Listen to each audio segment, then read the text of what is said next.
HVF 1300 inox iš Alko siurblių asortimento yra universaliai naudojama vandentiekio sistema, skirta tiekti vandeniui sode, namuose ir kieme. Nežiūrinti tai, ar lietaus vandenį iš cisternų norėsite naudoti sodui laistyti, skalbiniams skalbti ar tualetui nuplauti. Galinga Alko centrinė vandentiekio sistema HVF 1300 inox visada jūs gerai aprūpins.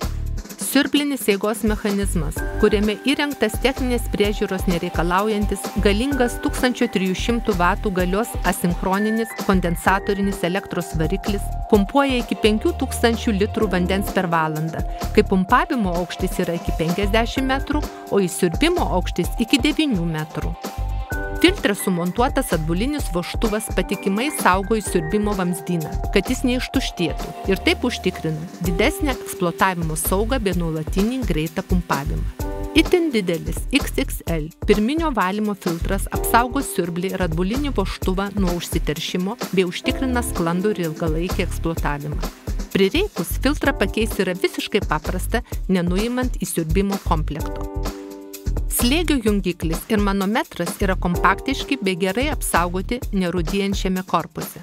Kaip ir visi Alko gaminiai, HVF 1300 inox buvo pagaminta iš aukštos kokybės medžiagų, kurios užtikrina kokybę ir ilgaamžiškumą. Patikima, solidi ir įvairiapusiška Alko vandentiekio sistema HVF 1300 inox. Alko – Quality for Life.